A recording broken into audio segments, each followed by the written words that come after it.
क्या अविद्या नामन्तस्तिमिरामिहिरद्वीपनगिरे। परिवार है। परिवार किसे कहते हैं? व्यक्ति जब अकेला जीता है तो वो एक इकाई होती है, और जब कुछ व्यक्ति आपस में मिलकर के साथ में रहते हैं तो वो परिवार कहलाता है। और अनेक परिवारों के समूह को हम समाज के नाम से जानते हैं। यदि व्यक्ति अकेला जीता है तो उसके सामने बड़ी समस्या होती है कि मान लो बीमार पड़ जाए तो पूछने वाला कौन, मन में कोई बात है तो किससे कहे, शाम को आए तो कहाँ आए। तो व्यक्ति को अपेक्षा हुई कि एक परिवार की जो उसे आश्वास दे सके, विश्वास दे सके, उसके मन में ये एक कॉन्फिडेंस हो कि कम से कम कुछ लोग तो ऐसे हैं, कुछ व्यक्ति ऐसे हैं जो हर समय मेरे साथ खड़े हैं। उसे हम कहते हैं परिवार। परिवार वह है जहां परस्पर में एक स्नेह का धागा जुड़ा हुआ होता है। जैसे तिनके तिनके अलग पड़े होते हैं तो वे कचरा कहलाते हैं, और वही सारे तिनके जब एक धागे में बंध कर के एक साथ काम करते हैं तो वो कचरा को दूर करने लग जाते हैं। तो व्यक्ति अकेला कुछ नहीं कर पाता। यदि व्यक्तियों का समूह जब स्नेह के धागे से बंध जाता है तो वो एक परिवार बनता है और उपयोगी बनता है। सुखी परिवार के टिप्स की चर्चा मैं करने जा रहा हूं और आप लोग सुन रहे हैं। आश्चर्य की बात यह है कि सुखी परिवार का टिप्स आपको वो बताने जा रहे हैं जिन्होंने अपना परिवार छोड़ दिया। जो परिवार के साथ नहीं रहते वो आपको बताएंगे कि परिवार के साथ कैसे रहना चाहिए। ये तो उल्टी गंगा हो गई। जो परिवार के साथ रहते हैं वो अच्छे से बता सकते हैं, पर ऐसा नहीं है बंधुओं। हम लोगों ने एक छोटा सा परिवार छोड़ा है और बहुत बड़े परिवार में आ गए। साधु बनने के बाद तो पूरा वसुधैव कुटुंबकम, पूरा संसार हमारा परिवार है। मुझे पूछते थे बचपन में कि कितने भाई बहन हो, तो कहता था कि 2 भाई 6 बहन। अब पूछते हैं कि कितने भाई बहन हो, तो हम तो 700 से ज्यादा हैं। तो जहां इतना बड़ा परिवार सब साथ में रहता हो तो वही व्यक्ति आपको बता सकता है कि परिवार में कैसे रहना चाहिए। परिवार में आप लोग रहते हैं तो आपका तो आपस में कोई रिश्ता है, कोई का खून का नाता है, किसी का कुछ है। यहाँ हम जो परिवार में रहते हैं उसमें कोई आसाम से है तो कोई बंगाल से, कोई तमिलनाडु से है तो कोई केरल से। उस स्थिति में कोई गुजरात से, कोई हिंदी, कोई मारवाड़ी, कोई गुजराती, विभिन्न भाषा, विभिन्न परिवेश, विभिन्न संस्कृति, और 90 साल से लेकर के 9 साल तक के सब साथ रहते हैं। तो एक इतने बड़े परिवार में यदि साथ रहते हैं तो उसके पीछे भी कुछ न कुछ फार्मूला तो होंगे कि वे आराम से रहते हैं। तो उन्हीं फार्मूलाओं की चर्चा मैं आप लोगों के साथ करना चाहूंगा कि वे टिप्स कि परिवार में कैसे रहा जाए आपके उपयोगी हो सकते हैं। किसी भी परिवार की जो मूलभूत एक चीज होती है वह होती है अपनत्व। एक अपनत्व का धागा एक ऐसा होता है जो पूरे परिवार को बांध करके रखता है। यदि आपस में स्नेह नहीं हो, अपनत्व नहीं हो, तो परिवार को बिखरने में समय नहीं लगता। जहां पे स्नेह का धागा मजबूत होगा, हम एक दूसरे के विषय में कुछ सोचेंगे, एक दूसरे को सहन करेंगे अपना समझ करके, तो परिवार कभी नहीं छूटता। पूज्य गुरुदेव एक कहानी सुनाया करते थे। एक नवयुवक कबीर जी के पास पहुंचा। पहुंच करके कहा कि कबीर जी मुझे एक बात बताओ कि मैं परिवार बसाऊं या नहीं बसाऊं, मुझे क्या करना चाहिए। तो कबीर जी ने कहा एक काम करो, रुको। आपने बैठते हैं, बात करते हैं, और अपनी पत्नी को आवाज लगा के कहा कि अंधेरा बहुत है, लालटेन ले आओ, दिया जगा दो। युवक ने सोचा ये कबीर जी भी अजीब आदमी है, दोपहर का समय है, इतना लाइट है, प्रकाश है, बाहर बैठे हैं, फिर भी कह रहे हैं कि दिया जगा दो, लालटेन जगा दो। उनकी पत्नी उठी, उठ करके एक लालटेन दिया लेकर के आ गई। थोड़ी देर बाद में कहा कि दूध ला दो, मेहमान आया है। 2 गिलास दूध लेके आए, दूध पिलाया तो दूध में चीनी की जगह नमक डला हुआ था। कबीर जी ने कहा दूध कितना स्वादिष्ट है, ऐसा दूध तो आज पहली बार ही पिया है, मजा आ गया दूध पीने में। युवक ने देखा कि मैं गलत जगह आ गया। जिसको पूछने आया उसका तो खुद का दिमाग खराब है। दिन उजाले में तो कहते हैं कि लाइट जगा दो, दिया जगा दो, और दूध में नमक डला है, कोई भी आदमी बता सकता है, तो कहते हैं कि दूध बड़ा स्वादिष्ट है। उसने कहा महाशय, हाथ जोड़ा, राम राम, मैं तो चला। कबीर ने कहा क्या हुआ भाई, उत्तर? बोला उत्तर क्या, आप तो अपने आप में एक पहेली हो। कबीर जी ने कहा मैं तो तुम्हें उत्तर ही दे रहा हूं। यदि तुम्हारे एक दूसरे के भीतर में सहन करने की क्षमता हो तो शादी करना, परिवार बसाना। मेरी हरकत सहे सहज वह, मैं भी उसकी क्यों न सहूं, साथी रूप निभाना है तो सहिष्णुता के साथ रहूं। किसी भी परिवार का मूल मंत्र होता है सहिष्णुता। सहन करना सीखेंगे तो परिवार चलता है, क्योंकि परिवार में हर व्यक्ति अलग तरीके का होता है, उसकी अपनी पर्सनालिटी है, अपनी आदतें हैं, किसी की अलग है, किसी की अलग है। उन सब को सहन करना साथ में रहने के लिए बहुत ही आवश्यक तत्व है। यदि सहिष्णुता नहीं है तो कोई भी आदमी साथ रह नहीं सकता। सहिष्णुता के बाद दूसरी चीज जो बहुत जरूरी है वह है स्वार्थ से ऊपर उठना। बहुत से परिवारों को देखा है कि बहुत प्रेम से रहते हैं, और छोटा सा स्वार्थ यदि आपस में टकरा जाता है तो स्वार्थ हावी होने के बाद वो परिवार ढह जाता है। स्वार्थ से ऊपर उठ करके दूसरों के हित का सोचना, दूसरों का हित मेरा हित है, मेरा हित सबका हित है, ये भावना जिस दिन आ जाएगी उस दिन न तो कोई भाई भाई लड़ेगा, न कोई देरानी जेठानी लड़ेगी, न कोई बाप बेटा लड़ेगा, न कोई रुपया, न कोई पैसा। तकलीफ कहाँ है कि हम छोटी सी बात को लेकर के आपस में लड़ पड़ते हैं। घर में करोड़ों रुपए और आपस में जब बंटवारा होता है तो 2-5 लाख के लिए तो इस तरीके से लड़ते हैं जैसे कोई घर में भूखमरी चल रही हो। क्यों भाई? सवाल रुपये का नहीं है, सवाल स्वार्थ का है। स्वार्थ हावी है कि मुझे ज्यादा कैसे मिल जाए तो समस्या है। एक बार की बात है, एक खेत में 2 भाई हिस्सेदार थे। वो खेती करते थे। एक भाई के 2 बेटे बेटी थे, लड़के लड़की हुए, और एक भाई कुंवारा था, उसने शादी नहीं की, छोटे वाले ने, उसके घर में कोई भी नहीं था। जब खेती पूरी होती, अनाज का बंटवारा होता, तो अनाज को 2 हिस्सों में बांट दिया जाता। 100 बोरी गेहूं बड़े वाले भाई के पांती आता और 100 बोरी गेहूं छोटे वाले भाई के पांती आता। दोनों अपने अपने घर ले जाते।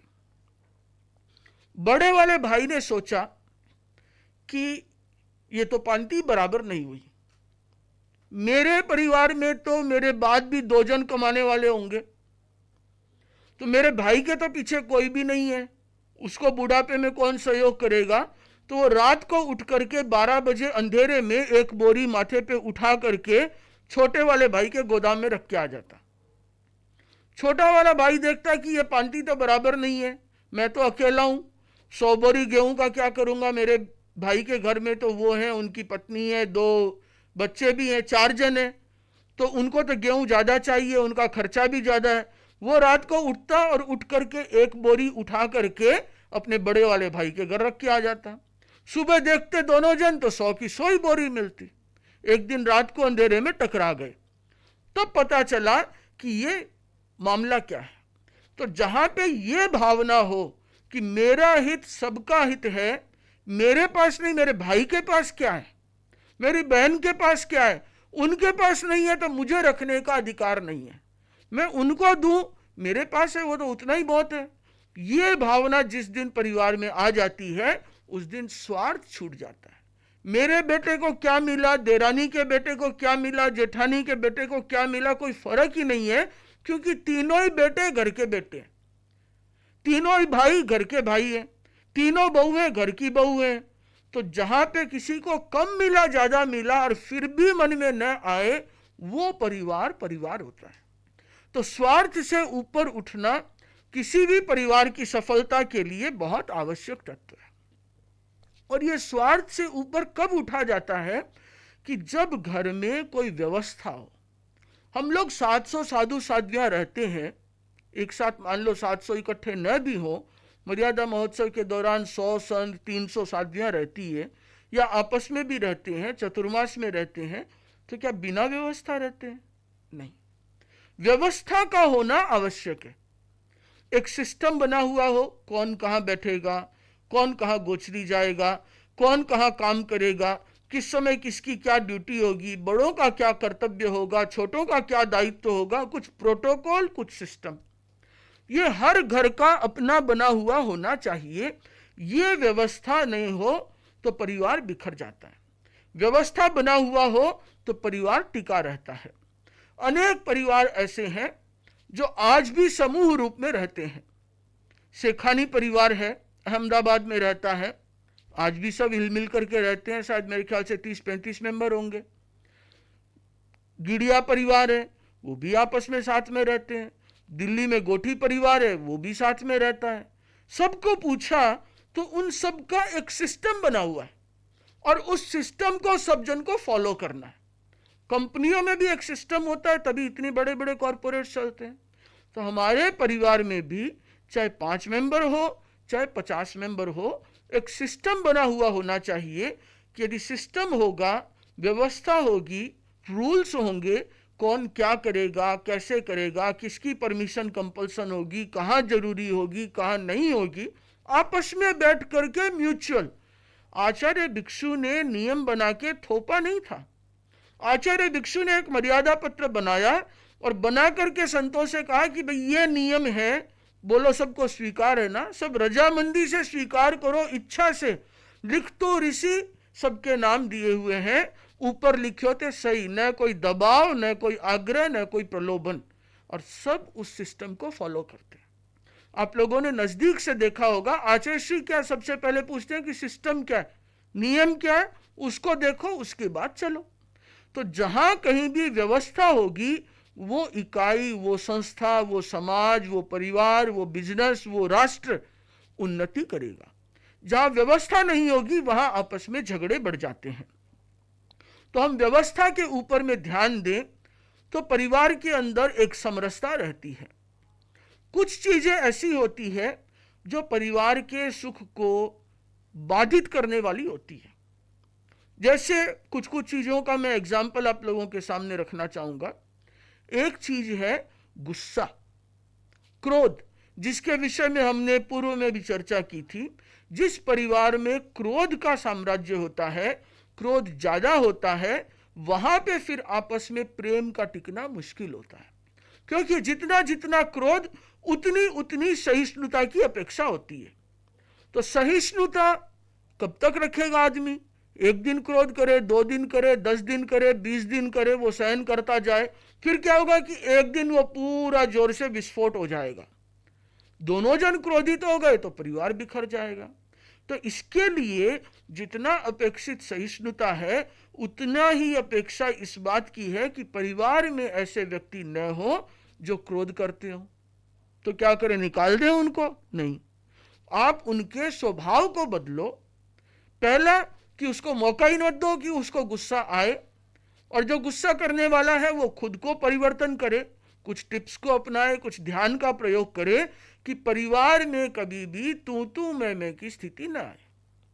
यदि क्रोध निकल गया तो परिवार शांत हो जाएगा।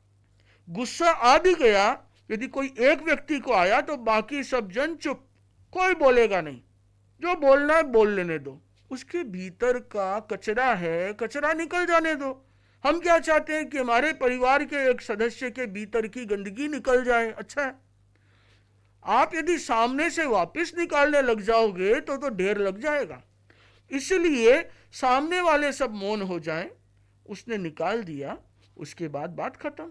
फिर रियलाइज होना चाहिए कि जिसने भी गुस्सा किया है, जिसने भी कुछ कटु बोला है, जिसने अप्रिय व्यवहार किया है, तो क्षमत खामना आवश्यक है। हमारे साधु संस्था में नियम है कि यदि कोई 2 साधु के बीच में कि 2 साध्वी के बीच में परस्पर में कलह हो जाए, तो जब तक क्षमत खामना नहीं करे तब तक वो मुंह में पानी भी नहीं डाल सकता। पक्षी के दिन खमत खामना है, नहीं करे तो अगले दिन तब तक पानी नहीं ले सकता जब तक कि वो सामने वाले से सबसे खमत खामना नहीं कर ले। तो इसलिए प्रत्येक परिवार में ये एक सिस्टम होना चाहिए कि जैसे हम लोग पक्की पक्की खमत खामना करते हैं तो कोई एक दिन फिक्स कर लिया जाए, सैटरडे, संडे या कोई भी तिथि, उस दिन परिवार के सब लोग एक दूसरे से खमत खामना करेंगे ही। तो कम से कम किसी का कुछ झगड़ा हो भी गया, साथ रहेंगे तो बर्तन बजे बिना नहीं रहेगा। बर्तन साथ रहेंगे तो आवाज तो होगी, बट कम से कम आपस में यदि खमत खामना का व्यवहार हो जाए तो वो दुराव मिटता जाता है। खमत खामना मन से होना चाहिए। केवल शब्दों में खमत खामना बोल दिया और भीतर में कोई भाव ही नहीं है तो वो उतना प्रभावी नहीं होता। ऑल्दो उसका भी असर तो होगा, बट यदि मन से खमत खामना किया जाए तो बहुत असरकारक होता है। इसी प्रकार एक बाधक तत्व है अहंकार। कोई व्यक्ति यदि परिवार में यह समझने लग जाए कि मैं बहुत बड़ा हूं, मैं अलग ही हूं, मेरे जैसा कोई नहीं है, उस सारी स्थितियों में परिवार में कहीं ना कहीं दुराव होता है। हो सकता है 5 अंगुलियां भी हाथ की एक जैसी नहीं होती। बड़ी वाली सोच ले कि मैं बहुत बड़ी हूं, छोटी वाली से क्या लेना देना है। छोटी वाली सोच ले बड़ी वाली बड़ी है, मुझे क्या करना है भाई, वो बड़ी है तो वो काम करे ना, मेरे को क्या करना है, मैं रहता हूं एक साइड में। अंगूठा सोच ले मुझे अंगुलियों से क्या, तो क्या आप कुछ भी कर पाओगे? खाना भी नहीं खा पाओगे। खाना भी खाना है तो आपको 5 अंगुलियों की अपेक्षा है। कोई काम भी करना है तो सब साथ में है तो एक मुट्ठी है, एक ताकत है। तो ये कभी नहीं सोचना चाहिए। यदि पूरे शरीर के ढांचे को ले, सबसे अच्छा एग्जाम्पल है, पूरा शरीर आपस में सिंक्रोनाइजेशन के साथ चलता है। दिमाग अपना काम करता है, मांसपेशियां अपना काम करती है, हाथ अपना काम करता है, पैर अपना काम करता है। इस स्थिति में यदि ये लोग सब अलग अलग सोच लें, दिमाग ये सोच ले पैर का क्या करना है, पैर तो छोटा है, वो तो नीचे रहता है, उसका काम क्या है, कोई यूज नहीं है। हाथ ये सोच ले कि पैर तो कुछ नहीं करता, मेरे को ही सब कुछ करना पड़ता है, तो पूरा शरीर बिगड़ जाएगा। पूरा शरीर एक होके सोचता है, उसका मुखिया एक दिमाग, काम करने वाले, निर्देशों का पालन करने वाले सभी हाथ पांव, जिसको जो काम दे दिया गया वो उस काम को करता है। एक बार हम लोग आचार्य श्री महाश्रमण जी के साथ में बिहार स्कूल ऑफ योगा के प्रांगण में गए, तो वहां के सन्यासियों से पूछा कि वहां की व्यवस्था क्या है, क्योंकि हर सिस्टम को समझना चाहिए। तो उन सन्यासी ने कहा कि हमें इतने घंटे से इतना बजे तक 2 घंटा 1 घंटा जो भी कर्म योग करना है, उस समय में हर सन्यासी को अलग अलग काम दिया हुआ है। किसी सन्यासी को झाड़ू निकालने का काम है, किसी सन्यासी को ऑफिस में टाइप करने का काम है, किसी सन्यासी को रिसेप्शन पे देखने का काम है। इसका मतलब ये नहीं है कि झाड़ू निकालने वाला छोटा है और कंप्यूटर पे चलाने वाला बड़ा है। नहीं, काम तो वो भी हाथ से कर रहा है, ये भी हाथ का ही कर रहा है। तो सब सन्यासी एक जैसे हैं, और आज जो झाड़ू निकाल रहा है वो कल कंप्यूटर ऑपरेट करेगा, कल जो ऑफिस ऑपरेट कर रहा है वो झाड़ू निकालेगा। तो ये भी जरूरी नहीं है कि झाड़ू निकालने वाला कंप्यूटर जाने ही, तो उसको जरूरी नहीं हो झाड़ू ही निकाले, बट उस झाड़ू निकालने वाले की भी अपनी कीमत है। कंप्यूटर चलाने वाला ये सोचे कि मैं बड़ा हूं तो गलत है, ये उसकी बेवकूफ़ी है। मुझे अच्छी लगी ये चीज़ कि हर व्यक्ति अपना काम करता है। परिवार का एक सदस्य पैसा कमाता है, परिवार का एक सदस्य रसोई बनाता है, परिवार का एक सदस्य परिवार को संभाल के रखता है। तो छोटे बच्चे हैं वो सबका मन लगा के रखते हैं, भविष्य की आशाएं होती है। बड़े बुजुर्ग हैं वो आशीर्वाद रखते हैं, उन्होंने सब कुछ सिखाया होता है। सभी का अपना अपना एक दायित्व है, न कोई छोटा न कोई बड़ा। तो अपना अपना काम सब करते जाएंगे तो परिवार में एक समरसता रहेगी। ये अहंकार बाधा है कि मैं करता हूं तुम क्या करते हो, ये नहीं होना चाहिए, हम सब करते हैं। तीसरी बाधा है किसी भी परिवार के सामंजस्य की, सुखी परिवार की, वो है छलना प्रवंचना। यदि हम एक दूसरे के साथ धोखाधड़ी करते हैं, मिसबिहेव करते हैं, उसके विश्वास को तोड़ते हैं, बताते कुछ है करते कुछ है, तो कभी ना कभी वो चीज सामने आ जाती है और व्यक्ति के मन में वो शल्य बैठ जाता है कि नहीं, ये मेरे साथ में धोखा देता है। तो धोखा देता है तो परिवार टूट जाता है। चौथी बड़ी बाधा है परिवार के साथ में रहने की, वो है लोभ, लालच। मुझे ज्यादा मिल जाए, मेरे बेटे को अच्छा मिल जाए, मेरे उसकी अच्छा हो जाए, मकान किसके नाम होगा, संपत्ति किसके नाम होगी, फाइल किसके नाम बनेगा। इन्हीं सब चीजों में यदि उलझ जाएंगे तो स्वार्थ हावी हो जाएगा। यदि स्वार्थ हावी नहीं हो, जो कुछ उसका है वो मेरा है, मेरा है वो उसका है। एक परिवार हमने ऐसा भी देखा है कि जहां पे 4 बहुएं हैं और चारों बहुओं का गहने एक अलमारी में रहते हैं, जिसकी जो मर्जी आए पहन लो, जो साड़ी जिसको अच्छी लगे पहन लो, जो गहना अच्छा लगे वो पहन लो, सब सासू की अलमारी में पड़े। उनका आपस में कोई झगड़ा ही नहीं है, क्योंकि जो गहना है वो सबका है। नहीं होता है तो उसका हार अच्छा है, मेरा हार तो इतना अच्छा नहीं है, मैं पियर से ज्यादा पैसा लेके आई, मेरा हार बढ़िया होना चाहिए। वो छोटी वाली बोलती है, कभी बड़ी वाली बोलती है। तो आपस में यदि समरसता हो तो ये सारी स्थितियां नहीं होती। लोभ से हम ऊपर उठे। आप आए हो तो क्या अपने साथ में कुछ लेके आए थे, 25-50 करोड़ साथ में, या साथ में कोई एफडी लेके जाओगे, 2-4 गहने लेके जाओगे? न तो लेके आए और न लेके जाओगे।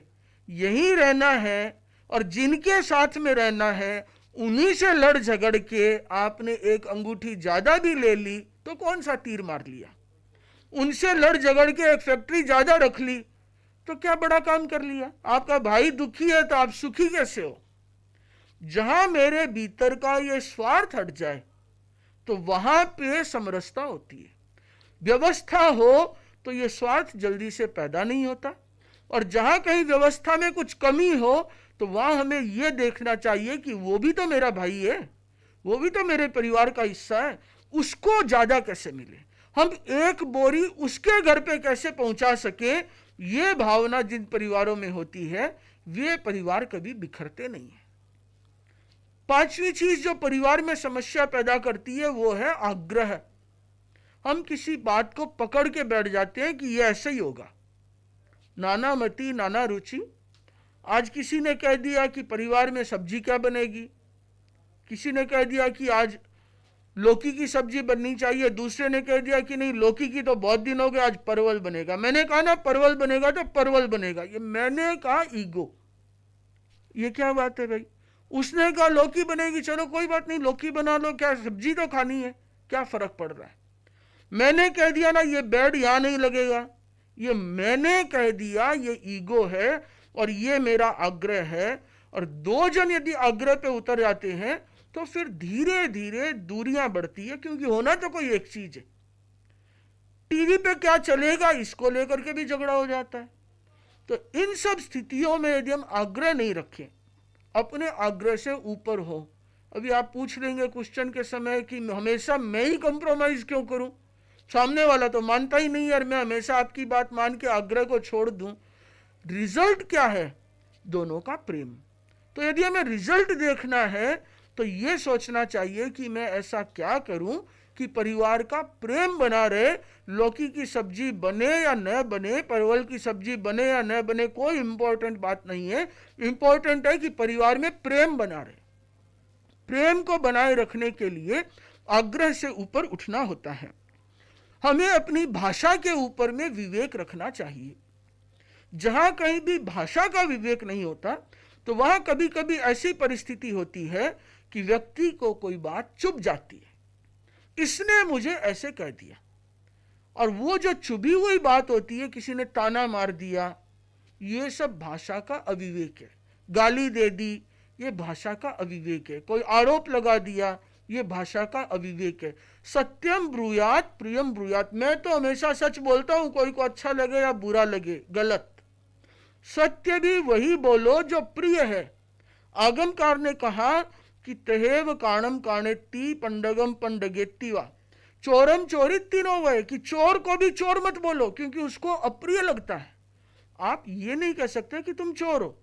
वास्तव में देखा उसको चोरी करते तो भी साधु नहीं बोल सकता, क्योंकि यह अप्रिय सत्य है। तो हम ऐसा सच भी न बोले, बचें, उस भाषा विवेक का प्रयोग करें कि चाहे किसी के दिल को दर्द न पहुंचे, किसी को तकलीफ न हो, यदि हम ऐसी भाषा का प्रयोग करेंगे तो हमारे परिवार में हमेशा हमेशा के लिए शांति बनी रहेगी। और यदि आपस में भाषा का प्रयोग न हो, कभी कभी क्या होता है कि मन में कुछ होता है और कुछ शब्दों का चयन गलत हो जाता है और वो पूरी बात का अर्थ ही दूसरा निकल जाता है, जिसे हम कहते हैं मिसअंडरस्टैंडिंग। उस मिसअंडरस्टैंडिंग को दूर करना बहुत आवश्यक होता है। तो जहां हम अपनी भाषा को चेक करते रहें और यदि ऐसी कोई वस्तु या प्रयोग हो जाए जहां भाषा का प्रयोग गलत हो गया, तो हम सॉरी बोलने में कतराए नहीं। सॉरी बोलने से कोई छोटा नहीं होता। सीख तो लिया, सबने सीखा। खमत खामना तो हम सदियों से सिखा रहे थे, अब अंग्रेजों ने आकर के प्लीज सॉरी ये सब भी सिखा दिए, थैंक यू सिखा दिया, 4 गोल्डन वर्ड सिखा दिए। तो सीख ही लिया तो कम से कम उपयोग तो करो, उसका यूज तो करो। एक अनजान आदमी से रास्ते में टकरा जाते हैं तो बोलते हैं सॉरी, और घर में किसी को धक्का भी मार दो तो सॉरी नहीं बोलते। ये क्या तरीका है? हमें यदि परिवार में कोई बात हो जाए तो तत्काल क्षमा याचना कर लेनी चाहिए, खमत खामना कर लेना चाहिए, ताकि आपस में जो मनमुटाव हो जाए, दिल की दूरियां बढ़ जाए, उनको दूर किया जा सके। परिवार में सब लोग साथ में रहते हैं। अब बेटी भी रहती है, बहू भी रहती है। अब यहाँ पे यदि देखा जाए, यदि देखने का नजरिया बदल जाता है। आज ही मैं संतों से चर्चा कर रहा था कि मुझे सुखी परिवार के सूत्र बताने जाना है, तो आप लोग अपनी अपनी एक एक टिप्स मुझे दे दो, मैं आगे बांट के आ जाऊंगा। तो विश्रुत मुनि ने एक बहुत अच्छी बात बताई कि बेटी और बहू दोनों परिवार में रहते हैं। बेटी 9 बजे उठती है सुबह, तो माँ क्या बोलती है कि कोई बात नहीं, थोड़ी लेट उठे। और बहू यदि 9 बजे उठ जाए तो क्या होगा? तो पूरा झमेला हो जाएगा परिवार में कि 9 बजे तक पड़ी रहे, सोई रहे, घरे काम कौन करसी। अरे क्यों भाई? वो कोई जीव नहीं है? वो क्या कोई प्राणी नहीं है? उसे कभी नींद नहीं आ सकती? बेटी है वैसे ही बहू है। जब कोई आता है, डायलॉग मारना होता है, तब तो कहते हैं हम तो हमारी बहू को बेटी की तरह ही मानते हैं। बहू को तो बात हमारी बेटी वाली जो इरा खाई ना, एकदम छूट है, जचे जिया करो। और वो यदि 9 बजे तक सो जाए तो पता चल जाए कि बेटी है कि बहू है। वही बेटी जब घर में आती है और माँ उसे डांट दे तो कुछ नहीं बोलती, और वही उसे यदि सासू डांट दे, जिस सासू को वो दिन भर मम्मी मम्मी बोलती है, आजकल सासू नहीं बोलती है, सब मम्मी बोलती है, बट वो यदि मम्मी कुछ बोल दे तो ऐसे बिफर पड़ती है, वापस 4 सुनाती है। क्यों? वो जन्म देने वाली माँ है, वो तो बहुत अच्छी है, और ये जो सासू माँ है ये तो दिन भर झगड़ती है। ये क्यों? ये स्वार्थ, ये देखने का नजरिया अलग अलग है। यदि हम बेटी को, बहू को बेटी और बहू की तरह माने, यदि हम सास को और अपनी माँ को माँ की तरह माने, रहना तो जिंदगी भर इनके साथ है, और जब इनको मम्मी बोलती हो तो अपनी माँ की तरह मानो ना। माँ का तो इतना हक भी होता है कि वो किसी को डांट दे, डांट क्या दे, एक थप्पड़ भी मार दे तो कोई बड़ी बात नहीं है, माँ का हक है। और यहां तो माँ थोड़ा सा कुछ कह भी दे तो इतने में बहू उबल पड़ती है। जहां ये समस्या होती है वहां सुखी परिवार नहीं होता। हमें हमारे नजरिए को बदलना है। क्वेश्चन ये नहीं है कि किसने कहा, क्वेश्चन ये क्या कहा। जो कुछ कहा, इसने कहा तो सही और उसने कहा तो गलत, ये कैसे हो सकता है? मान लीजिए आपकी माँ ने एक थप्पड़ मारा, आप कहते हैं कि माँ है, माँ को अधिकार है, तो क्या सासू को अधिकार नहीं है? क्या सासू आपका बुरा सोचेगी? जब सासू अपने बेटी का अच्छा सोच सकती है तो बहू का क्यों नहीं सोच सकती? उसके मन में भी ये भाव होना चाहिए। तो ये भाव दोनों तरफ से चाहिए। एक तरफ से कोई भी प्रेम लंबे समय तक टिकता नहीं है।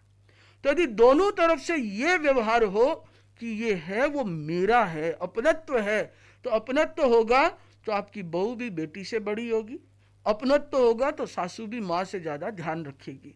और मैं यदि ध्यान रखूंगा, जो मेरे अग्रणी होते हैं ग्रुप लीडर, उनका मैं उतना ही केयर करता हूं जितना मैं अपने माँ का, बाप का या गुरु का करता हूं, क्योंकि वो मेरे हैं और वो भी मेरा उतना ही ध्यान रखते हैं। मुझे डांटते भी हैं। मैं छोटा था तो मेरे ग्रुप लीडर आचार्य श्री महाश्रमण जी थे, गलती होती तो डांट भी पड़ती थी, खड़ा भी कर देते थे, उनको अधिकार है। यदि वो उस दिन खड़ा नहीं करते या नहीं डांटते तो मैं कैसे कुछ बनता। तो मेरे पास में जो छोटे संत हैं उनको मैं भी जरूरत पड़ने पर डांटता हूं, उनको जरूरत होती है तो वहां दिन रात हम खड़े भी रहते हैं। मुझे बुखार हो गई तो आचार्य मेरे पास 1 घंटा बैठे रहते थे कि भाई इनके ठीक नहीं है। तो ये आपस का प्रेम जब जिनका कोई संबंध नहीं है वहां भी रह सकता है, तो आप लोगों के परिवार में तो आप मेंबर ही कितने हो, 4 5, आजकल तो वो भी नहीं है, सब अलग अलग रहने वाले हो गए। तो क्या आपस में एक दूसरे का केयर नहीं कर सकते हो?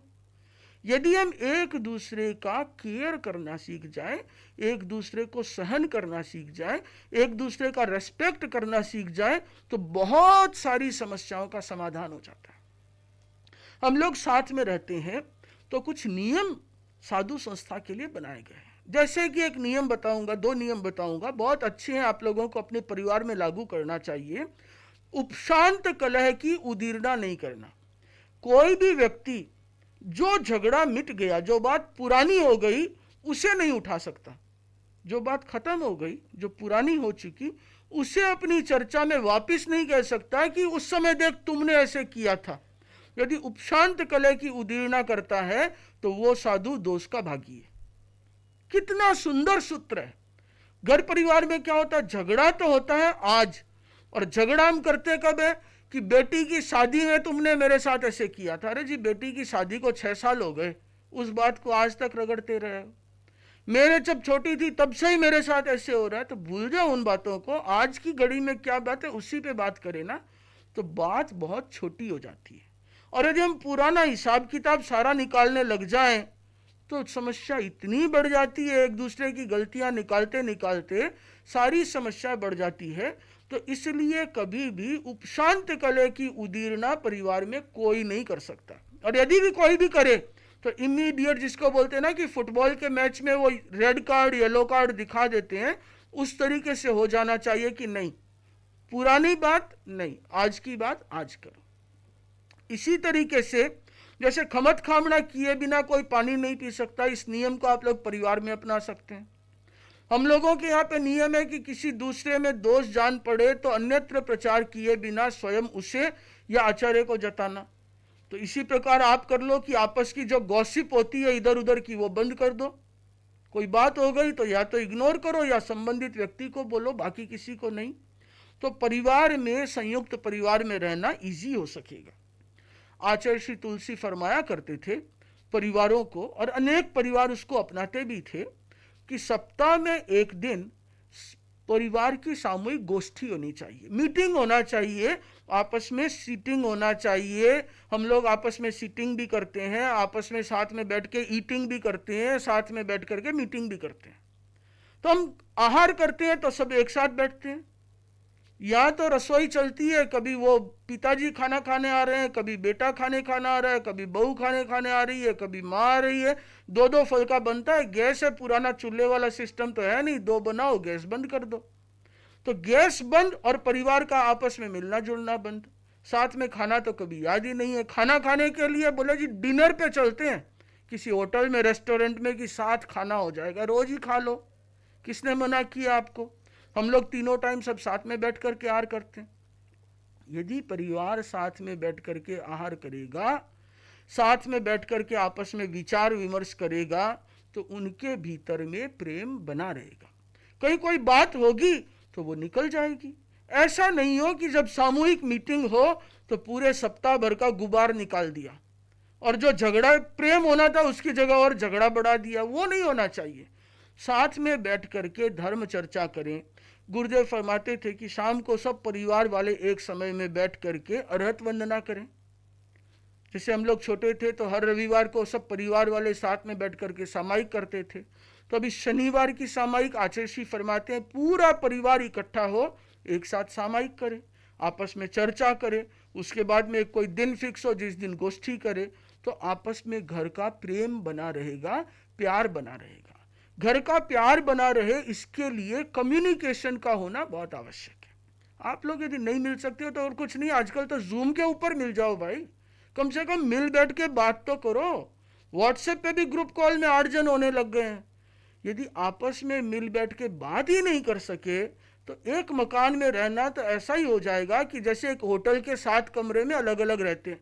घर में आते हैं, अपने रूम में घुस जाते हैं, घर में आए, बाहर आया, खाना खाया, अपने रूम में घुसे, गेट बंद, न मुझे किसी से लेना, न किसी दूसरे को मुझसे लेना देना, हम मस्त, हमारे परिवार वाले मस्त। तो ऐसी स्थिति अच्छी नहीं है। अच्छा ये हो कि जब घर में आए तो कुछ समय फैमिली के लिए पॉजिटिव टाइम होना चाहिए। फैमिली टाइम जिसे कहते हैं कि जहां आप अपने परिवार के साथ में कुछ वक्त दे सकें, आपस में अपनी घटनाओं के ऊपर में विचार विमर्श कर सकें, सामूहिक रूप से कुछ काम कर सकें, तो वह परिवार एक सुखी परिवार होता है जहां कम्युनिकेशन हो। वह परिवार एक सुखी परिवार होता है जहां आपस में एक दूसरे को सहन करने की क्षमता हो। वह परिवार सुखी परिवार होता है जहां पे व्यवस्था हो। वह परिवार सुखी परिवार होता है जहां पे क्रोध, अहंकार, माया, लोभ, आग्रह हावी नहीं हो। वह परिवार सुखी परिवार होता है जहां स्वार्थ से ऊपर उठ करके हम एक दूसरे के कल्याण के विषय में सोचते हैं। बहुत सारे टिप्स हो सकते हैं और भी सुखी परिवार के, पर समय की अपनी सीमा है, इसलिए इस विषय को तो हम यहीं पूरा करेंगे। अगले 2 सप्ताह में मेरी इच्छा है कि जैसा कि कुछ लोगों का आग्रह भी था कि बच्चों के साथ कैसे व्यवहार किया जाए, बच्चों को कैसे संस्कार दिया जाए, उनकी परवरिश कैसे की जाए कि वे बच्चे अच्छे बने, उनका जीवन संस्कारी बने, माँ बाप का और क्या अविद्यानामन्तस्तिमिरमिहिरद्वीपनगिरे